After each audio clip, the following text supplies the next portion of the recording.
जय श्री कृष्ण। राजा दशरथ अपने सिंहासन पर बैठे हैं और वहाँ पे उनका जो सेवक था आके बताता है कि आपका मुकुट थोड़ा टेढ़ा है। तो जाते हैं, आईने में देखते हैं, मुकुट टेढ़ा है उसको सीधा करने के लिए, लेकिन जब उसने देखा मुकुट ऐसा उठाया तो बोले बाल तो मेरे सफ़ेद हो गए, बात नहीं है, लेकिन कान के भी बाल मेरे सफ़ेद हो गए। जब कान के बाल सफ़ेद हो जाते हैं तो समझ लेना कि हमें अभी निवृत्ति ले लेना चाहिए। न ज़बरदस्ती संसार में या जो प्रवृत्ति कर रहा है, माने जो भगवान की प्रवृत्ति, माने वो प्रवृत्ति अलग है, लेकिन संसार की या जो भोग की प्रवृत्ति है वो हमें बंद करना चाहिए। तो अभी बोले मैं अभी वापस आते हैं, आने के बाद वशिष्ठ को बुलाते और जो उनका सुमन था उनको बुलाते हैं, कि बुलाने के बाद कहते हैं कि मेरी ऐसी इच्छा है कि अभी मैं निवृत्ति लेकर राम को राज्याभिषेक करूँगा। अभी सुमंत और वशिष्ठ बोलते ये तो आपने मन की बात बताई, हम भी वही चाहते थे, हम बोल नहीं सकते थे, आपने ही बोल दिया तो अच्छा है, हमारी तो सम्मति है ही। तो बोले ये समाचार मैं राम को सुनाने जाते। वशिष्ठ खुद बोले, वशिष्ठ खुद हुआ कि उनका शिष्य कल इसके राजा बन रहा है। तो जैसे वशिष्ठ जाते हैं तो राम जी बोलते हैं कि भाई मैं अकेला राजा नहीं बनूंगा, क्योंकि राम जी को ज़्यादा प्रेम था भरत जी के ऊपर। बोले हम दोनों राजा बनेंगे। देखो कितना भाइयों का प्रेम है यहाँ पे, वो भी हमें उस एंगल से देखना है। दोनों भाई, राजा बोलता मैं अकेला राजा नहीं बनूँ, उसको मेरे साथ बनाओ। वशिष्ठ कहते हैं भैया राजा तो एक ही बनता है और ये वंश की परंपरा एक ही बनता है, और जो बड़ा होता है वो बनता है। यहाँ पे उनका वो संवाद होता है।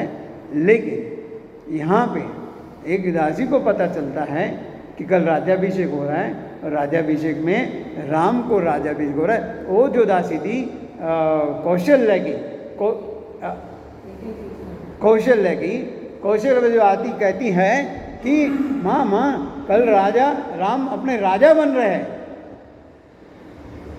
खुश हो जाती है कौशल्या, अपना गले का हार निकाल के उसको दे देती है, और जैसा हार दे देती है और बोलती भी है ये हार ले ले, लेकिन ख्याल रखना अगर राजा राम बन गया तो तेरे को और भी 3 गांव देंगे। देखो कितना खुशी होने के बाद खुशी मनाना चाहिए, नहीं मनाना चाहिए नहीं है, खुशी मनाओ, उसकी ना नहीं है। लेकिन यहाँ पे एक व्यवहार और भी है, वो व्यवहार अगर हम भूल गए ना तो उसका बड़ा नुकसान होता है।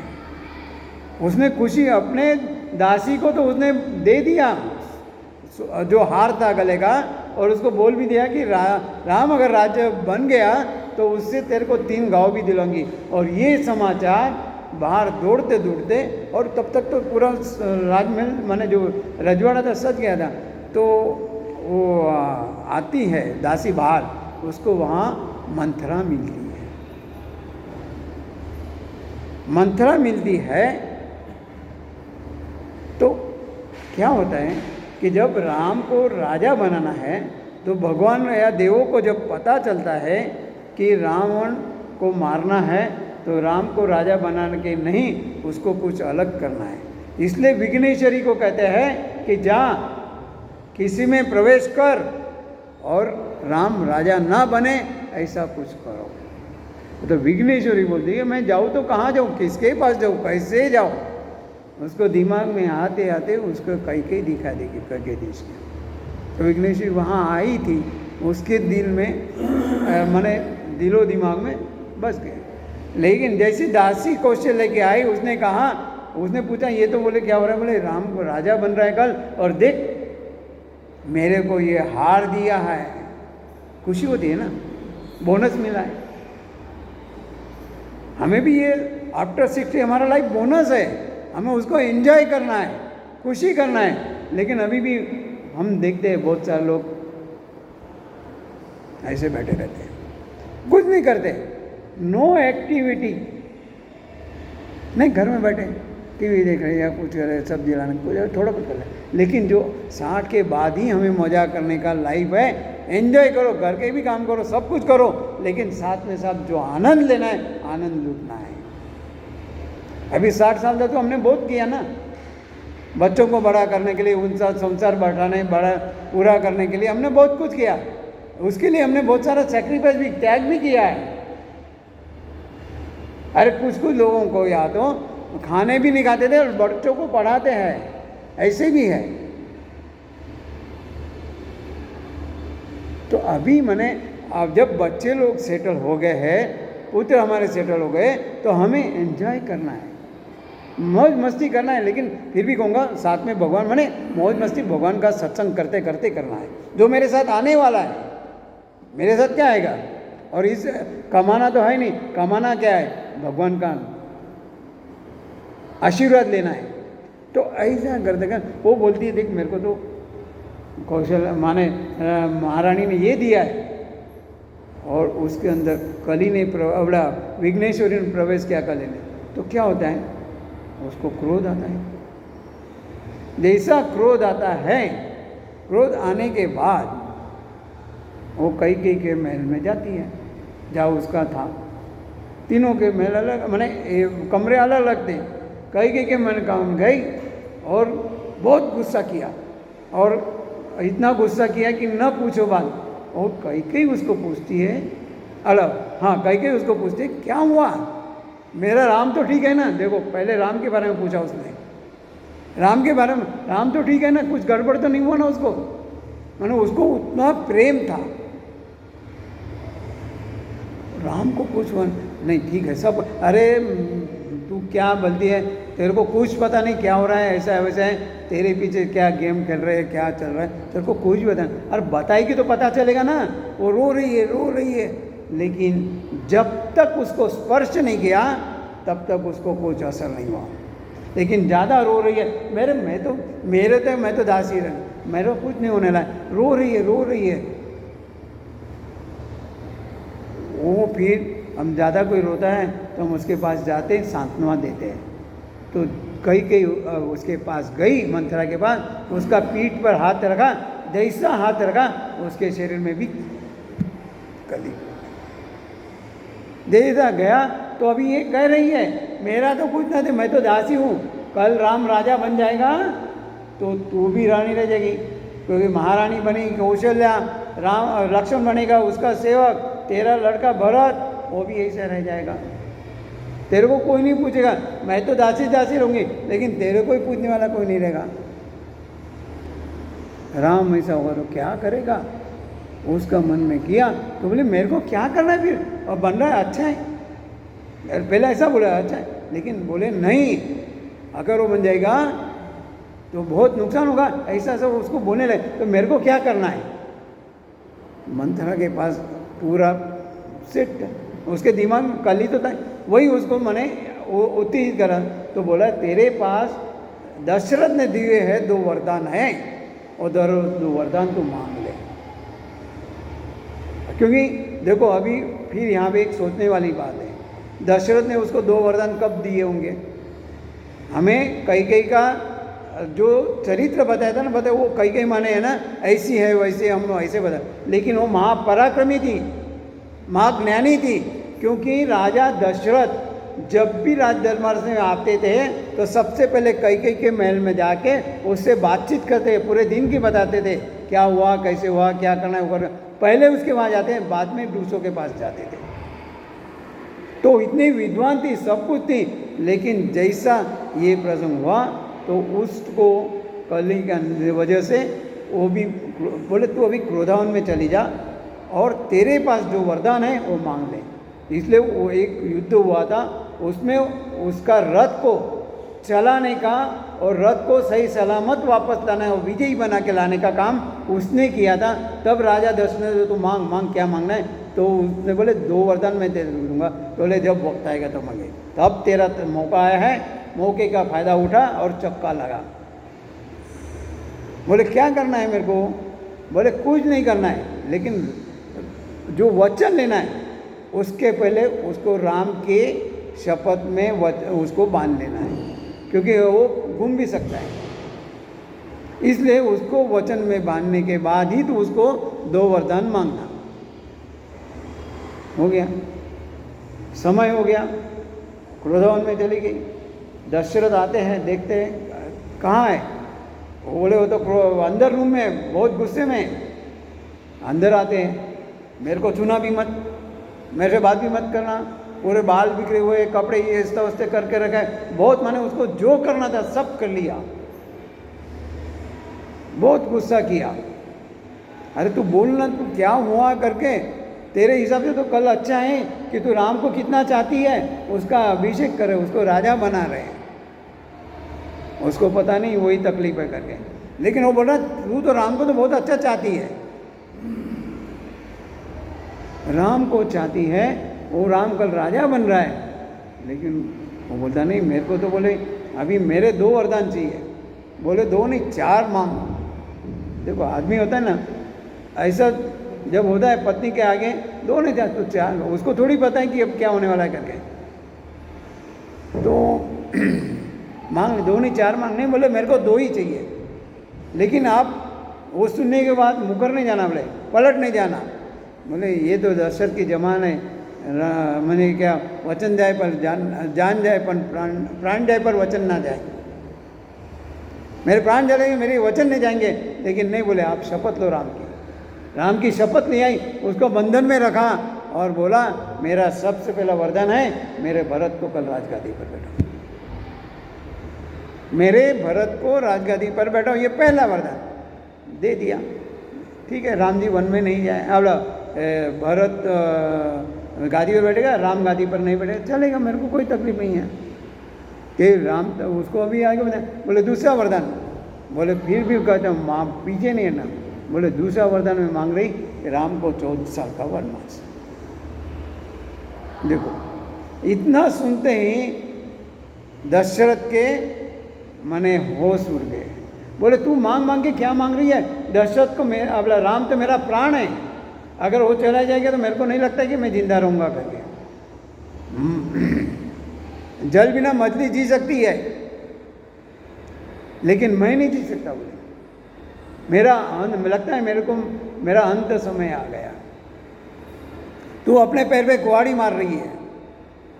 बोले मेरे को कुछ पता नहीं, आपने 2 वचन देने का मेरे को दिया है, 2 वचन देंगे, वरदान देंगे करके आपने वचन दिया है, उसके हिसाब से ये करना है। वो बोलते अरे तू दूसरा कुछ भी मांग, तू बोले तो मैं खुद वनवास में चला जाता हूँ। वो बोलते नहीं मेरे को यही चाहिए, यही चाहिए, यही चाहिए। वो बहुत ये हो गया, फिर गुस्से में चले गए। क्या होता है कि दूसरे दिन राम देखता है कि पिताजी नहीं दिखा है, वो आता है पूछता है कि हो सकता है कि वो पूछते हैं तेरे पिता तेरे नाम से तो ये कर रहे हैं। देखा तो बेहोश पड़े हैं। हाँ मेरा राम आया करके उन्होंने बुलाया, तो पिताजी दशरथ ही बोलता है कि बेटा तू मेरे को जेल में डाल दे, लेकिन तू मेरी आज्ञा का पालन मत कर, क्योंकि उसको आज्ञा करनी थी ना उसको। वो भगवान को प्रार्थना किया, भगवान आज का दिवस दिन रात चले नहीं और दिवस उगे ही नहीं, ताकि मेरा राम वन में ना जाए। ऐसा बहुत कुछ किया उसने, लेकिन नहीं माना। तो बोले बुरा क्या है? यहाँ राम कैकेयी को बोलता है, देखो राम कितना स्थितप्रज्ञ है, उसकी राज्याभिषेक होने का है, लेकिन कैकेयी ने उसको बोला है, और कैकेयी को कुछ न बोलते हुए कहता है कि माँ तू चाहती है ना कि मैं वन में जाऊँ ताकि मुझे साधु संन्यास मिले और उनसे मेरे को अच्छे संस्कार मिले। यहाँ रहूँगा तो क्या होने वाला है? कुछ नहीं होने वाला है, मैं संसार में डूबा रहूँगा। मेरे को वहाँ पे अच्छे साधु संत मिलेंगे, पंडित मिलेंगे, उनको मिलेगा न्याय मिलेगा, सत्संग होगा, मेरा जीवन सुधरे। कितना सकारात्मक विचार लिया उसने।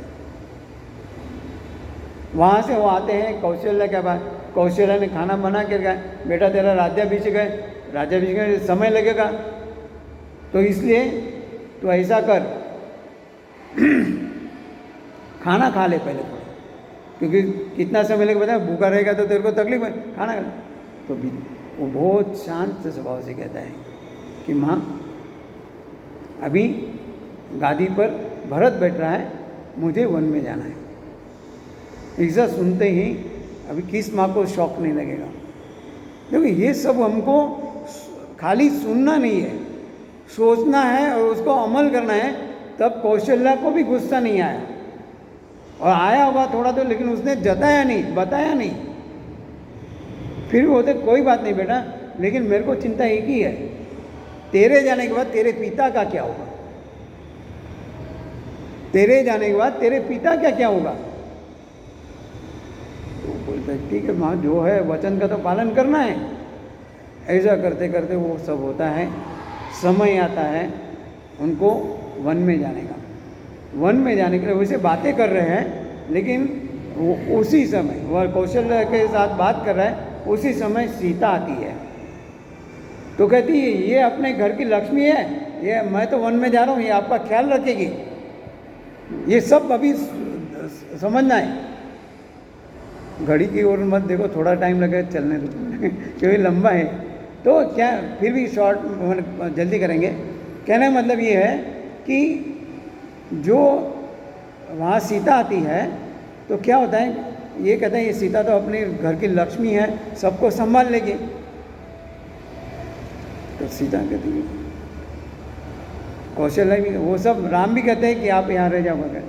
तो सीता क्या कहती है, बहुत बढ़िया जवाब दिया, मैं तो पति आज्ञा मानने को तैयार हूँ, लेकिन आपको ये मैंने निर्णय लेना है कि 14 साल आपके बिना मैं यहाँ रह पाऊँगी या नहीं, ये आपको सोचना है। उसने हिंट दे दिया कि आपके बिना मैं नहीं रह पाऊँगी, मेरे प्राण निकल जाएंगे, इसलिए ये सोचता है। तो ये तो मेरे को खतरे की घंटी है। ठीक है, आ जाओ। उसी वक्त भरत भी आता है। अरे यार, ये तो मेरी गादी तो ये संभाल लेगा, कोई बात नहीं। मैंने भरत मैंने नहीं भरत, हाँ भरत, लक्ष्मण, सॉरी लक्ष्मण आता है वहाँ पे। तो लक्ष्मण बोले घर संभाल लेगा आपको। तो लक्ष्मण जैसा आता है तो लक्ष्मण बोलता है भैया ये तो बहुत दूर की बात, आप मेरे सगे माता पिता तो आप हो, मैं आपको छोड़ के कहीं नहीं जाने वाला हूँ। जैसा एक बच्चा माँ को, बाप को, पिता को पकड़ गया, मैं आपको मैं कहीं नहीं जाऊँगा। मेरे पहले तेरी माता सुमित्रा को पूछ क्या। सुमित्रा को पूछने जाता है तो माता भी कहती है बेटा ये तो बड़ा सौभाग्य होते हैं, तेरा बड़ा सौभाग्य है कि तेरे को राम की सेवा करने को मिल रही है, तेरा सौभाग्य राम की सेवा, तो जा मस्ती से जा। उसी वक्त उसकी पत्नी उर्मिला भी आती है। उसको जब पता चलता है वह तो खाली मौन से ही वंदन कर देती है, मेरी सम्मति है आप जाओ। देखो कितना माने ये सकारात्मक है, किसी के मन पर कोई तनाव नहीं है। हम तो जरा सा भी कुछ होता है ना टेंशन में आ जाते हैं। कल ही बताया था, हमारा फैशन, व्यसन और टेंशन, इसकी वजह हमारी बीमारियां बढ़ रही है। तो ये सब छोड़ना है कि भगवान यही करना है कि भगवान जो करता है अच्छा करता है, उसमें भी कुछ अच्छा है। तो तीनों ने के साथ तो ऐसा करते करते दूसरे दिन सब लोग जाने को तैयार है। राम, सीता, मैंने राम को जो वलकल दी है सीता को भी देते हैं। वशिष्ठ बोलते नहीं इसको नहीं देंगे, लेकिन वो लेके जाते हैं और तीनों निकलते हैं। तो लेकिन वहाँ की जो प्रजा है, जहाँ राम वहाँ अयोध्या, प्रजा भी हम भी आपके साथ चलेंगे। तो उसके लिए वो सब जाते जाते आते हैं। अभी बीच में दशरथ बोलते भाई इनको ऐसा करो, सोने का रथ ले जाओ, उसमें बिठा के थोड़ा घुमा के वापस लेना है। ऐसा करके भेजते, रथ में बैठते, आते हो तमसा नदी के किनारे आते, वहाँ तमसा नदी के किनारे आके सब लोग सो जाते हैं। जब सो जाते हैं तो सुमन को बोलते हैं कि सब सोए हुए, धीरे से अपना रथ लेके तुम आगे निकल चलो। तो राम, लक्ष्मण, सीता और सुमन ये चारों लेके श्रृंगवेश्वर में आते हैं, जहाँ गृह उनका स्वागत करता है। गृह स्वागत करता है, बोले चलो अपने यहाँ ही चलना है, ऐसा है वैसा है करके वो अपने वहाँ लेके जाना है। लेकिन राम जी बोलते हैं नहीं, मैं वहाँ नहीं आ सकता, मैंने वन में जाना है तो वन में ही रहूँगा। ऐसा होता है। यहाँ पे जो प्रजा होती है, राम को सुबह नहीं देखते, वो नाराज़ होकर वापस चली जाती, बात अलग है। लेकिन अभी यहाँ पे आने के आगे की यात्रा शुरू करनी है तो एक गंगा किनारे के बाद यमुना में जो गंगा की नदी थी उसको एक दूसरे से दूसरी पार जाना था। वहाँ पे उनकी मुलाकात होती केवट की। अभी केवट क्या था कि उनको बोलते भाई चल तो गंगा पार करवा दे हमें। वो तो पहचान लिया केवट ने, तो क्षमा करना, मैं नहीं ले जा सकता। तो लक्ष्मण बोला क्यों नहीं ले सकता था, हाँ क्यों, क्या हो गया? तो वो जवाब देता है केवट, अरे इनके चरणों से खाली उनका धूल का चरण ये हुआ तो पत्थर में से अहल्या बन गई। अगर मेरी नाव कोई स्त्री बन गई तो मेरा तो रोजी रोजगार है, मैं कहाँ जाऊँगा, मैं कहाँ जाऊँगा, मैं नहीं बिठाऊँगा। हाँ, फिर बहुत करने के बाद बोलता है कि ठीक है, लेकिन सबसे पहले मैं उनको चरण दूंगा, बाद में ही मैं अपने नाव में बैठाऊंगा, क्योंकि चरण धुल गए तो उनकी जो कोई शक्ति उक्ति वो निकल जाएगी, वो उसके पीछे का होगा।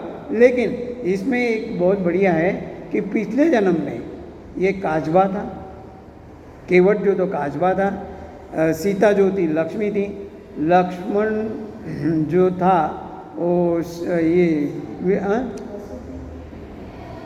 नहीं, लक्ष्मण जो था, एक मिनट,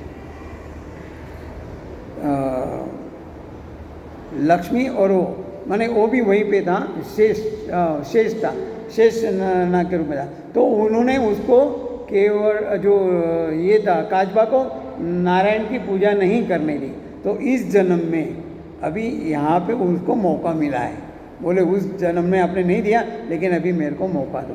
तो इस वजह से उसने उनके कठोट लाकड़ी की कठोट में उनके पैर धुए, फिर बाद में उसने नाव में बिठाए, नाव में बिठाने के लिए इस पार से उस पार लेके गए। जब उस पार गए तो राम जी देखने लगे भाई इसको तो कुछ देना चाहिए, राम जी के पास तो कुछ है ही नहीं, वैसे निकले संन्यास में कुछ लिए बिना। तो जैसे निकले मैंने आ गए तो सीता जी के पास देखा, सीता जी ने देखा कि भाई अभी देना है, तो उन्हें अपने हाथ की अंगूठी निकाल के उनको दे दी, बोले आप उसको दे दो। अंगूठी दी तो उसने मना कर दिया, मैं नहीं लूँगा करके। बोले तेरी मेहनत नहीं, प्रसाद समझ के ले ले। बोले प्रसाद समझ के लेना तो आज नहीं, बोले 14 साल के बाद लूँगा, क्योंकि उसको ही पता था ये भगवान के रूप में आए हैं। तो बोले नहीं मैं अभी ले लूँगा 14 साल के बाद। तो वो बोलता है कि अरे लक्ष्मण बोलता है तेरे को इतना प्रेम से दे रहे क्यों नहीं ले रहा है, तो अपने आप को क्या समझता है? तो बोले हमें, मैं और राम बोले जात भाई है। उसको आया गुस्सा लक्ष्मण को, बोले तू हमको, तू कहाँ और हम कहाँ, जात भाई कैसे बोलता है? तो वो बोलता है कि जात भाई इसलिए कि मैं लोगों को इस गंगा के उस पार ले जाता हूँ, लेकिन ये राम है इस भवसागर से दूसरे भवसागर में ले जाए, हमारा दोनों का काम ही किया। तो जात भाई हुए ना हुए, कहने मतलब वही है कि यहाँ से वो गंगा किनारे आते फिर बाद में वो क्या बोलते हैं, तो लक्ष्मण आगे जो आते हैं गुरु के पास, वहाँ पे उनको गीता सुनाते हैं। माने लक्ष्मण अपनी जो ग्रोक उनके साथ आता है तो उसको ग्रोक बोलता है कि ये क्या है, राम को ऐसा नहीं होना चाहिए, वैसा नहीं होना चाहिए।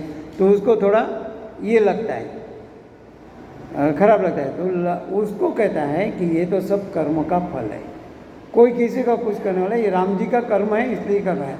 और राम जी ने भी कहा है कि ये जो मेरे को वनवास मिला है ये इसलिए कि मैंने भी गए जन्म में इस माँ को दुख दिया था, क्योंकि कई जो है गए जन्म में मैं इसका पुत्र परशुराम था, ये जाबाद अग्नि की पत्नी थी, जामनगरी की पत्नी रेणुका थी और मैं उसका पुत्र परशुराम, जो आप मैं राम हूँ। तो मैंने इनको मेरे जब ये गंधर्वों का देख के आई तो इसके मन में काम वासना जागृत हुई लेकिन मेरे पिताजी ने वो जान लिया। मेरे पिताजी ने मेरे को आज्ञा की इसका सर काटने के लिए, तो मैंने काट दिया। और मैंने जब उनको विनती लगा, वो बात अलग है, लेकिन मैंने जो उसको तकलीफ़ दी है इसलिए उसने मैंने मुझे अभी उन्होंने ये सज़ा दी है। कहना वही है कि जब हम जैसा कर्म करते हैं वैसा हमें फल मिलता है, इसमें किसी का दोष नहीं। राम जो वन में आया है उनके कर्म के हिसाब से है, इसलिए तो उनको ऐसा किया है कि बाद में वो आते हैं भारद्वाज ऋषि के आश्रम में।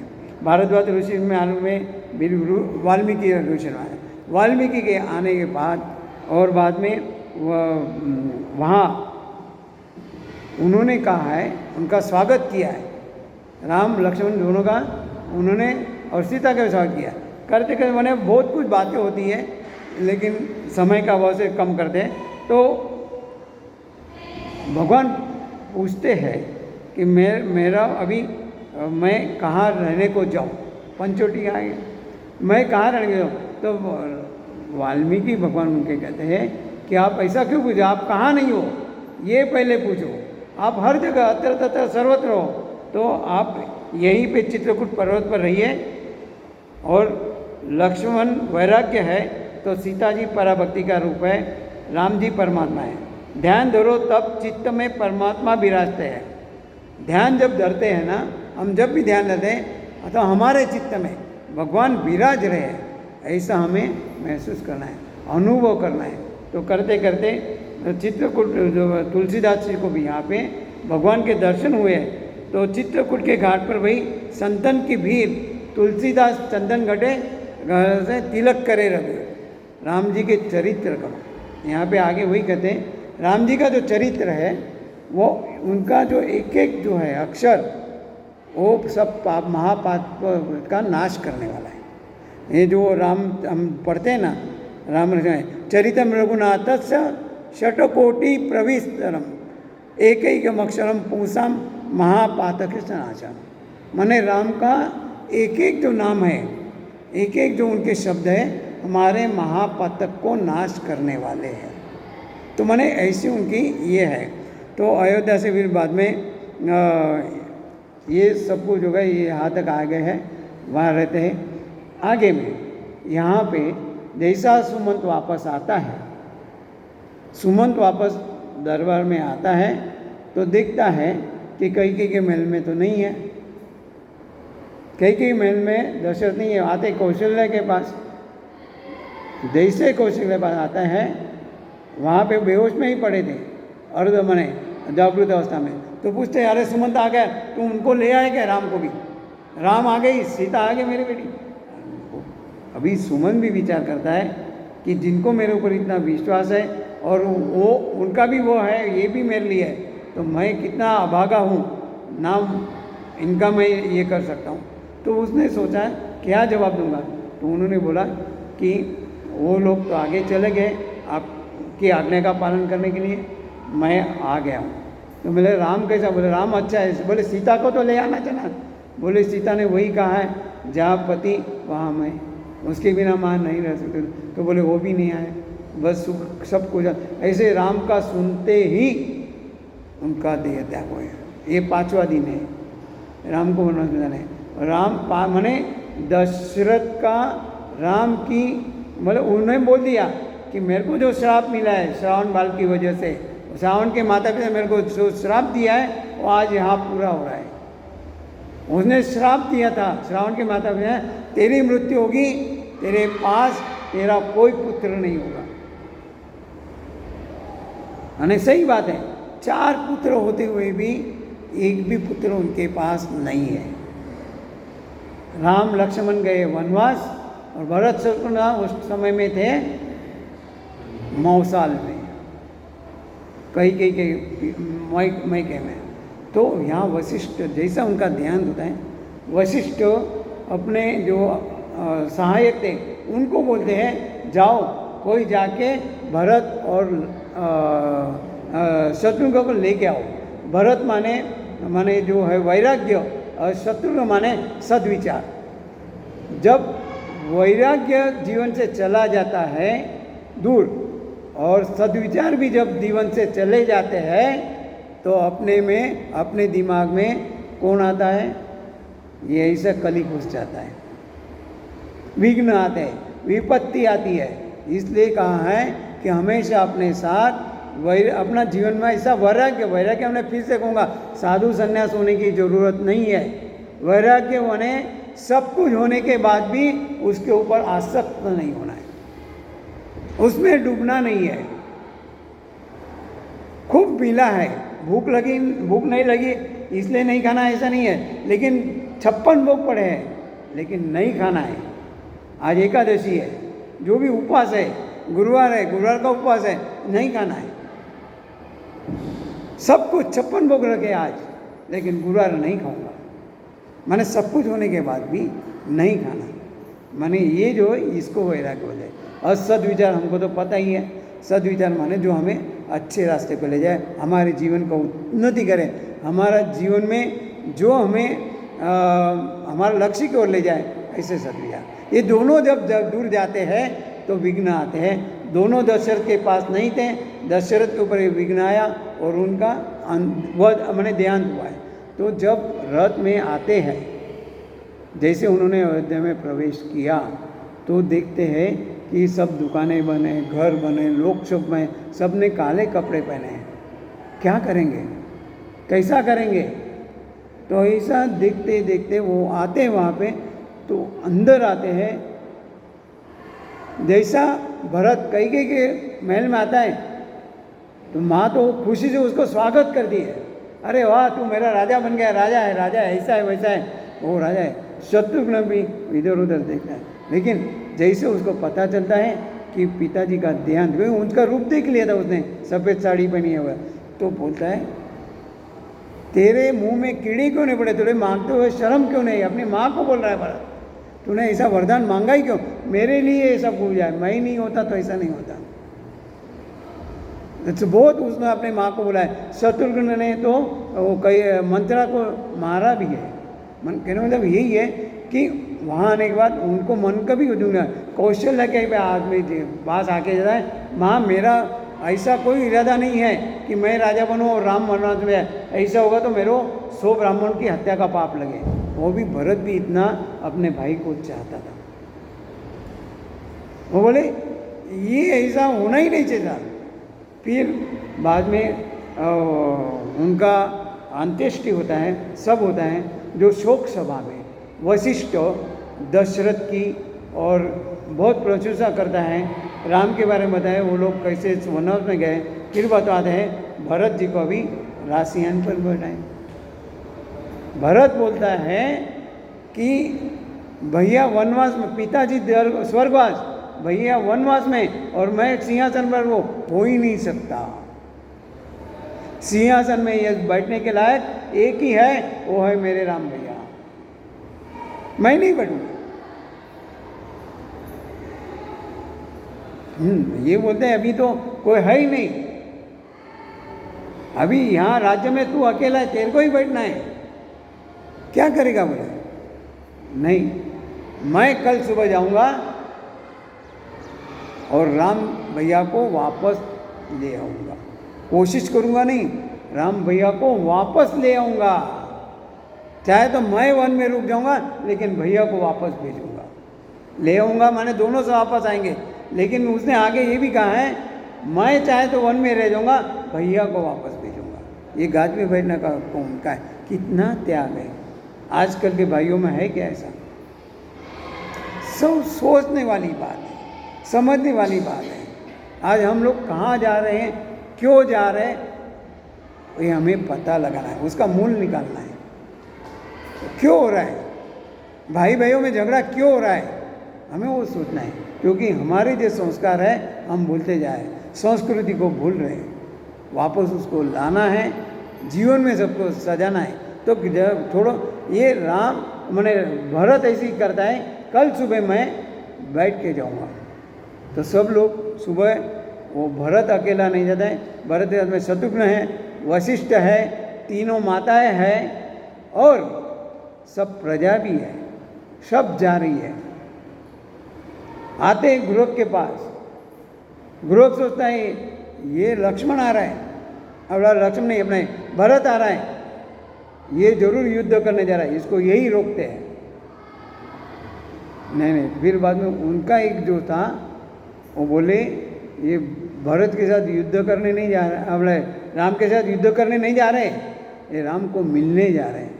जैसा उसे पता चलता है वो आता है, वशिष्ठ को वंदन करता है, फिर भरत को भी पैर छूता है वो,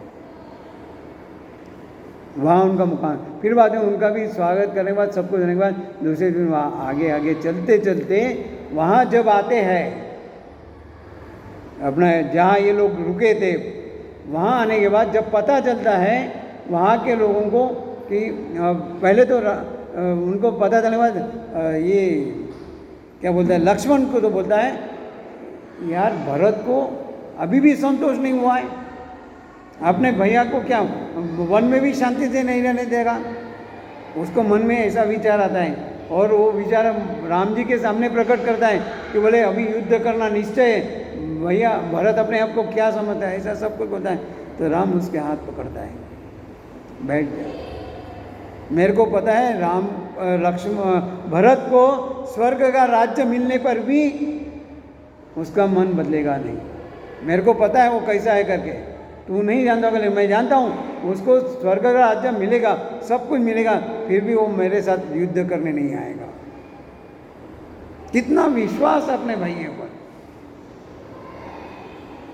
ऐसा विश्वास होना चाहिए। वो बोले युद्ध करने आएगा नहीं। यहाँ पे जो सीता थी उसको भी अमंगल जैसा लगता है, कुछ गड़बड़ हुआ है करके ऐसा लगता है, वो जो कुछ होता है ना मैंने पता चल जाता है ऐसा, तो वो बोलती है मेरे को कुछ अमंगल जैसा लगता है। धीरे धीरे आगे वो जब वहाँ आते हैं, वहाँ पे चित्रकूट पे ये दोनों का मिलन होता है, भरत और राम का, दो जीव माने ईद का मिलन होता है। राम कहने यहाँ पे कहा है चित्रकूट में दोनों राम भरत का मिलन होता है, लेकिन वहाँ पे मिलन होने के बाद जब उसको पता चलता है कि वशिष्ठ भी वहाँ आए थे, सब लोग थे, तो उन्होंने फिर वहाँ पे उनका और श्राद्ध भी किया है, श्राद्ध किया है, सब कुछ होता है।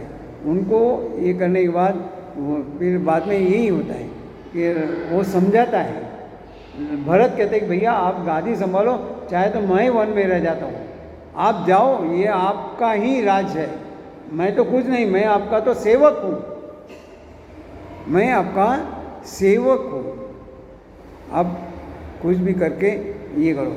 नहीं बोले, जो पिताजी की आज्ञा है उसका हमें पालन करना है, उसका हमें पालन करना है। और पहली जो उनकी आज्ञा है कि भरत राजगद्दी पर बैठेगा और राम वनवास में जाएगा। वो बहुत कोशिश करते, माने मीटिंग करते हैं, वो करते हैं, सब कुछ करते हैं, लेकिन उस समय वहाँ पे जनक राजा भी आता है। जनक राजा वहाँ आते हैं तो कहते हैं कि उनको भी कहते हैं कि आप अपने मैंने वो सब दोनों दामाद ही है, लेकिन आप राम जी को समझाओ, भरत को भी समझाओ। लेकिन यहाँ पे जनक राजा खुद बोलता है कि मैं खुद ब्रह्मज्ञानी हूँ, लेकिन इनके जो त्याग है दोनों भाइयों का, इन दोनों के त्याग के आगे मैं नतमस्तक हूँ। देखो जो ब्रह्मज्ञानी है वो भी कहता है कि मैं नतमस्तक हूँ। ये दो भाइयों का एक दूसरे के भी प्रेम देख के, एक दूसरे के ऊपर त्याग करने की भावना जो है, वो आज ऐसी त्याग की भावना हमारे पास है क्या? अरे वो तो छोड़ो, हमें किसी के लिए त्याग करने की बात तो दूर की बात है, अपने लिए त्याग करना है तो भी अपन नहीं करते हैं, आलस करते हैं। फिर से कहूँगा, अपने लिए त्याग करना माना क्या है? हमें ऋषि महाराजों ने जो मार्ग बताया उसके ऊपर हमें चलना है ना, वो हमें अपनाना है, तभी हमारे जीवन का विकास होगा, तभी हमारा जो जीवन का लक्ष्य है, जीव से जो हमारा आत्मा परमात्मा से अलग हुआ है उसको परमात्मा में मिलाना है। जो उन्होंने जो रास्ते बताए, सूर्योदय के पहले उठना है। हम लोग कितने उठते हैं, सोचने वाली बात है। हम लोग नहीं उठ पाते, क्या करना है? वही बात आती है, अपने लिए भी त्याग नहीं करते तो दूसरों के लिए क्या त्याग करेंगे? भोजन में भी बताया है, अभी इतना साल हो गया, ये 2.5 इंच की जीभ को खुश रखने के लिए है, हम सब कुछ खाते हैं, आने दो आने दो आने दो, कुछ हुआ तो डॉक्टर बैठा है, घर की दवाई भी नहीं। हम ये भी नहीं सोचते कि अगर ज़्यादा खा लूँगा, अभी 60 के ऊपर तो वैसे ही दांत जवाब दे जाते हैं, तो बहुत सारे लोगों के दांत नहीं होते तो भी पेट साथ नहीं देता है, पेट साथ नहीं देता है, फिर भी हम लोग खाते रहते। क्या हुआ? अरे आज कुछ ने ज़्यादा खा लिया ना, एसिडिटी हो गई है, वो आज हो गई नहीं, दररोज ऐसी होती है तो बढ़ती जाती है।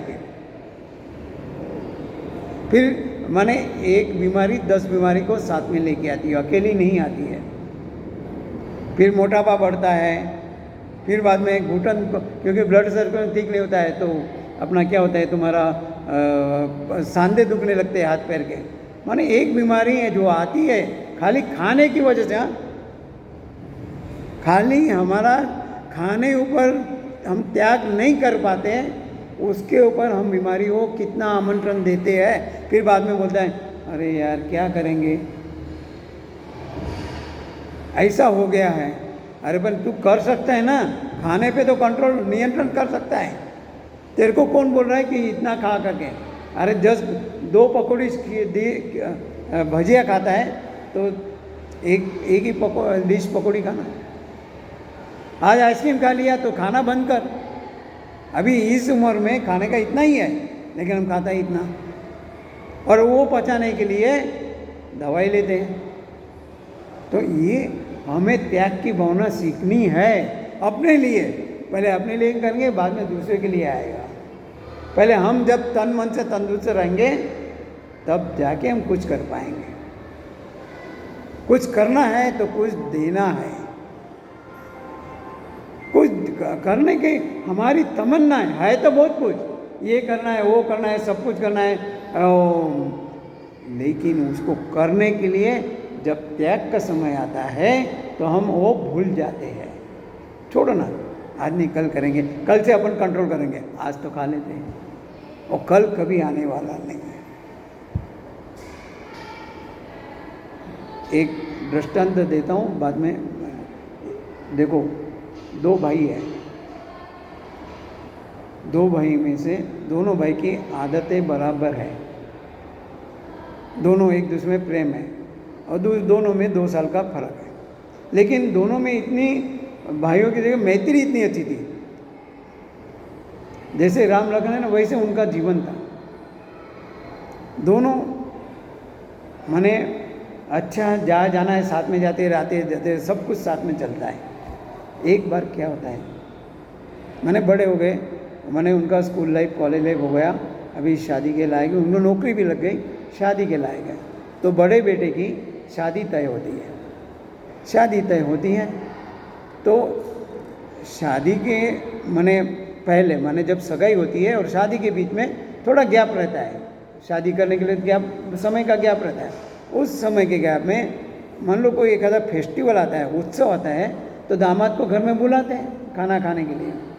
दामाद को जब खाना खाते हैं तो जब बोलते मैं अकेला नहीं आऊँगा, क्योंकि दोनों भाई जब भी जहाँ जाते हैं साथ में जाते हैं, साथ में रहते हैं, तो बोले मैं मेरे छोटे भाई को भी लेके आता हूँ, छोटे भाई को साथ में लेकर आऊँगा। ठीक है, चलो भाई तुम दोनों है, कोई बात नहीं, आ जाओ। दोनों ससुराल माने जो बड़ा भाई है उसके ससुराल में आते हैं, जो छोटा हो तो बिंदास है, भाई मेरा थोड़ी ससुराल, मेरे को काय को शर्म, और संकोच से आराम से ऐसा रहता है, तो वो भी होना भी चाहिए। शादी का खाने का समय हुआ, बढ़िया मैंने क्या पाटला रखा है, उसके नीचे रंगोली वगैरह रखी है, सजाया है पूरा, बैठने का आसन भी बहुत बढ़िया है, सब कुछ है, थाली में सब अनाज पिरस दिए, सब पंच पकवान रखे हैं। और दोनों की भाइयों की जो आवड़त थी माने खाना खाने के लिए, या जो भी कुछ जो भावता है ना, वो कहते हैं ना ये मेरे को अच्छा लगता है करके, तो ऐसा तो दोनों खाना बैठे थे, सारे पकवान है। उस पकवान में बैंगन की सब्जी भी थी, और दोनों भाइयों को बैंगन की सब्जी बिल्कुल नहीं चाहिए थी, पसंद ही नहीं थी। दोनों को बैंगन की सब्जी नहीं थी, लेकिन थाली में बैंगन की सब्जी आई तो अभी क्या करेंगे? अभी जो दामाद था उस घर का, उसको सोचते बैंगन की सब्जी तो नहीं चाहिए, क्या करेंगे? जल्दी ख़त्म कर दे, आग के सामने नहीं चाहिए, पहले खा लेता है। ख़त्म कर दी तो बाजू में ससुर जी बैठे। ससुर जी बोले, अरे यार दामाद को तो बैंगन की सब्जी बहुत अच्छी लग रही है, और दे दो। अब बोलते हैं, अरे इनको सब बैंगन की सब्जी दो। अरे ये अभी शर्म के मारे कुछ बोले नहीं, क्या करेगा? आ गए। फिर हम सोचते हैं ना, आज नहीं कल करेंगे, ये ख़त्म होने का दूसरा करेंगे। वैसा उसने बोला, अरे ये और ख़त्म कर लेता हूँ, बाद में दूसरे को न्याय देता हूँ, बाद में मैं भगवान के काम करूँगा। आज ही इतना बच्चों को खिला लेता हूँ, पिक्चर देख लेता हूँ, बाद में करता हूँ। तो उसने वैसे जो ये बैंगन की सब्जी ख़त्म कर लेता हूँ, बाद में और खा लेता हूँ, फिर बाद में गया। उसने में साला आया बाहर से, देखा, अरे जीजा जी की सब थाली में सब्जी नहीं बैंगन की, बाकी सब भरा हुआ है। माँ को आवाज़ दिया, माँ माँ, अरे जिया जी को बैंगन की सब्जी तो बहुत अच्छी लग रही है, और आ गई। ऐसा करते करते जो घर में 2-3 लोग जितने थे, और ये क्या कर रहा है, बैंगन की सब्जी आई ही नहीं, खा रहा है। बैंगन अभी नहीं चाहिए ना, अभी नहीं, बाद में। तो उसने वैसी बैंगन की सब्जी खा के पेट भर लिया।